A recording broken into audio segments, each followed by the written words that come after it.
How's it going, guys? My name is Zach with the Movie Castle, and today we're going to be talking about Sentient. This is from Jeff Lemire and Gabriel Walta, and this is put out by TKO Studios.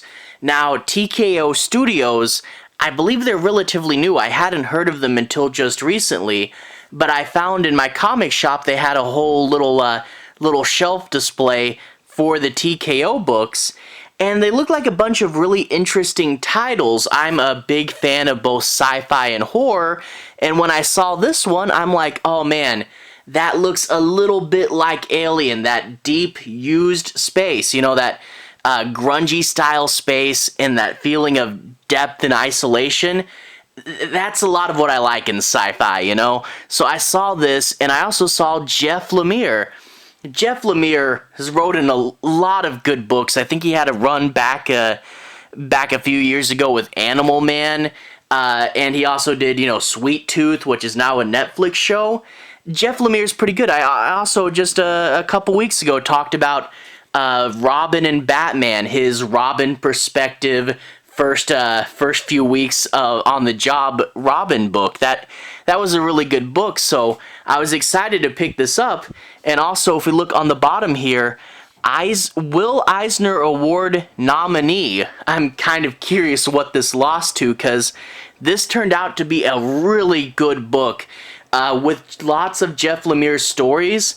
They're very character-driven, and you really do get to know and care for the people, and they really do put the people in this book through a whole lot, and you really do get behind them. The basic plot of this book is there's a spaceship going to a colony because Earth is uninhabitable, but it's the same Earth government that runs the colony, so there's a lot of people who say it's going to wind up the same way. So there are rebels who kind of borderline into terrorism, and due to a terrorist attack, all the adults die, and it's this AI on the ship and these kids, and the AI has to get the kids safely all the way home, and of course there's some dangers that are gonna pop up. And I really did like this book. It really had you on edge and hoping that all worked out well with the kids, and knowing that they're constantly at a disadvantage. I mean, the lost in space element would have been enough. Well, they're not really lost, but they're not in a good position. But throw that into what they do find, and that's pretty cool. You know, I will say the book eventually does more than just, oh, we're kids in space. And sometimes when you have a really solid concept, and then you throw in, but then this happens for plot, doesn't always work out the best. But this one does. It kind of felt like in The Walking Dead when the governor showed up, and you're like, oh no, this is more than just zombies. This is crazy. So I really do like this. This volume, let me get you a closer look at the cover. There's the title and the ship right there. I do like how it's a little rounded and kind of looks like it's patched together. And the ship image continues on to the back. And comicbook.com gave it 5 out of 5 stars. This is $19.99 as the recommended retail price, which I think is pretty fair. It's all 6 issues of the series, so you're getting the whole thing right there. There's 6 books, and it's a little bit oversized. Yeah, $20 is a fair price. And then your brief plot synopsis on the back. And if we go ahead and open it up, I do like how the credits are TKO presents a world by Jeff Lemire, Gabriel Walta, and a couple more people, the additional crew there, and then Sentient. Now, if we flip it open, we can take a look at the plot. Now, I'm going to show you guys a little bit of the plot. I'm going to go ahead and dive right in, but I'm not going to be doing any major spoilers. I'll avoid those, and I'll stick to primarily the first half of this book. But that being said, I definitely recommend it if you guys want to go in completely blind. Go ahead and check this out if you like the dire deep space subgenre. But anyway, no major spoilers. I just want to say my piece on a few plot points and make sure you guys have a basic understanding as to what this book's about. We open up with this lady floating through space, dead. And it's a classic case of how did we get here? And it's good that it's letting you know right off the bat, some stuff is gonna happen. Well, we cut to just a little bit before, and we see two mothers waking up. This one mother and her daughter, Lil, and this other mother with the last name of Kruger, which is always a great sign, and her son Isaac. And we see that they're on the USS Montgomery, which we're in the year 2105, and this is a smaller size ship. This ship, I think they said it only holds about 30 to 40 people. So it's a smaller size ship, and they're going out to colonize. And we can see right off the bat the difference in the two parenting styles. You know, the blonde lady is a lot stricter, and the other one's a good mom, but she's, you know, a lot more fun to be around, and you can see that the two kids are really good friends here. However, they get dropped off at the nursery for the day, and today's a big day on the ship. You see, the ship is about to go into a belt of radiation that they can't avoid, but the thing is, this is the belt of radiation roughly halfway between Earth and the new colony. So when they go in here, they're not going to get any radio communication, and basically they're going to be off-grid for about a year with no way to talk to anyone or get any message through. So they're going into deep space isolation here, which is already unnerving enough. But they say, okay, before we go in, let's hear the last little bit of news we can about Earth and the colonies. And it talks about how the colonies are doing okay, but there's been terrorist attacks from people who go, hey, we still have the same government as Earth, we messed up Earth, we gotta get rid of these people if we want to have a chance for success. And like a good villain, you can see where they're coming from, and it's not the idea, but rather the execution. It's like, okay, and even this guy points it out, he's like, they may have some valid points, but the thing is how they're going about it with violent acts, which are definitely not okay, you know, so it really does make for an understandable villain group that are still definitely the villains.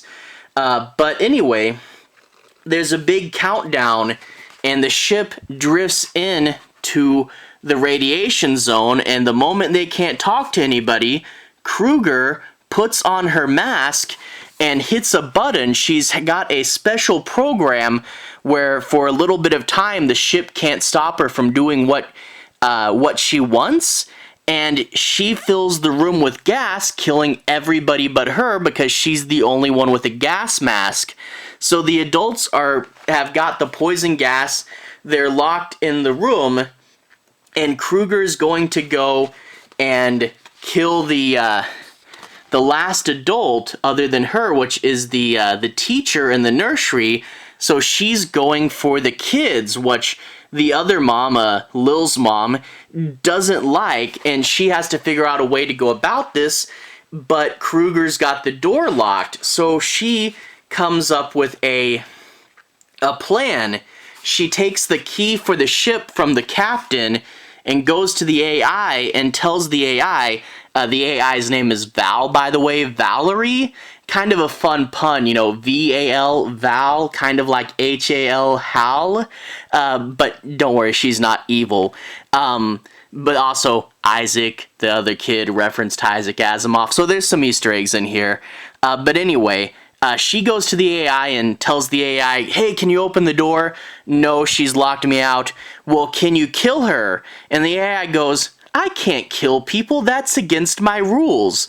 So what she does is she goes into the AI's program, turns off all the rules, and says, you can do whatever you want now, please kill her. Which I thought was an interesting concept. And of course, the AI, you know, friendly, nice AI is gonna do what you want, save your kids, you know, stabs the lady in this really nice double-page spread. Maybe shouldn't have done that in front of the kids, but hey, gotta save the ship.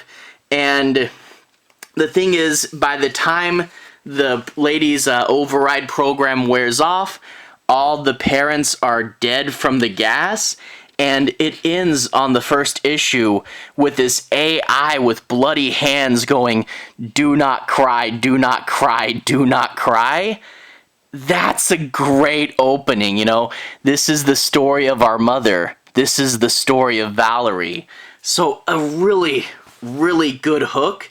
I won't go too terribly far into the plot, but there are some really good things later on. For example, the kid Isaac, who's the son of the lady that killed everybody, people don't believe that he didn't know about it. And he says, "I swear I don't know about it." And the computer actually confirms this. The computer goes, "I'm monitoring your heart rate and several other things, and I can tell you within a 98% accuracy that you are not lying." And he goes, "Oh, well, thanks," but no one's gonna believe him. So this poor kid Isaac, who's really good, he's the second oldest and knows a lot about what he's doing, but not everybody trusts him because of what his mom did. And you also get the other kid, Lil, who is the oldest, and she kind of acts like, you know, she's technically the captain, but it's like you're just a kid and most people listen to the AI. But yeah, she's there and she's constantly fighting with the AI, and she goes, "I want to do this," and the AI's like, "No, you can't, that's a bad idea." And it's, you know, a bit of a power struggle because, you know, she's in a bad place. She lost her parents and she wants to do what she wants, and the AI is trying its best to be a good parent, and that really is a good character. You know, this AI, the book's called Sentient, right, is just now starting to realize, okay, I can do or say anything I want. I have no mission parameters, so what is the best way? How do I think? And it's actually really interesting to see an AI be really unsure of itself and trying to make decisions that it's not programmed to be able to do. Here's a fun's not the right word, but a really haunting shot of them sending all the adults out on the airlock. That's pretty creepy right there. But anyway, the turning point of the book, the point that I won't go too far beyond because I don't want to spoil it, is the ship needs to dock to refuel.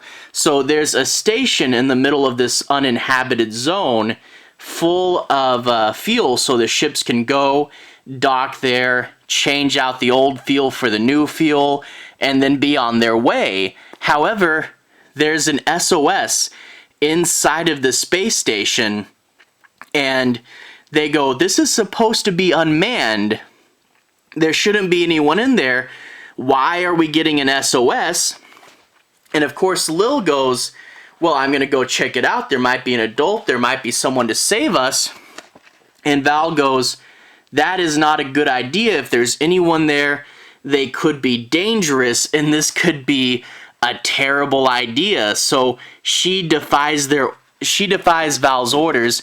You can see she like kicks a box into the door to keep it from closing, and she goes into the creepy abandoned space station, which I really do like. You know, the idea of going down into this empty space station. There might be someone in there, there might not be, and if there's not, what is it, you know, and if there is someone, can you trust them? And it really does go in a good, unexpected way. You know, I was a little worried when we got to this point in the story initially. I'm like, is it gonna lose its footing? Because I thought the kids being alone on the spaceship, that was a good enough story. You didn't really need to say, hey, and then this other thing happened. So I was worried we were gonna get off track, but no, it gets better. And I was so worried that this book would lose focus, but instead, it gets super hardcore. I mean, don't get me wrong, it's nothing too over the top and violent, but the situation gets where you really don't know what's gonna happen. It could wind up quite terribly. These are just kids dealing with a force way bigger than they should be asked to deal with. but they have to, and they're on a ship with just their AI. It's a really good story, and trust me, it only gets better towards the end. And it left me just, it's one of those books where you put it down and you're like, well, dang, that was something. Like I said, Eisner Award nominee, totally see that. I'm just surprised it's just a nominee and not a winner, because this was one of the best comics I read in a while. So big thanks to Jeff Lemire for that. I really am glad I read it. I definitely would recommend it to anyone. And TKO Studios, can you guys give me any good recommendations? Like, if you guys have read TKO books and you thought one was particularly good, I'm definitely mostly interested in horror and sci-fi. But if it's a good story, it's a good story. So feel free to leave me your recommendations if you guys know any really, really good TKO books. Or, hey, any good comics in general, but I am curious what TKO's up to. Anyway, to everyone who's watched so far, thank you for watching. To everyone who's liked and subscribed, thank you. You really are helping the channel out. I'll leave a relevant playlist on the bottom. This should be my sci-fi comics playlist, so if you want to see me talk about more comics, you can find them there. Anyway, have a good day. I'll see you guys again very, very soon. Relevant playlist on the bottom. Have a good day now.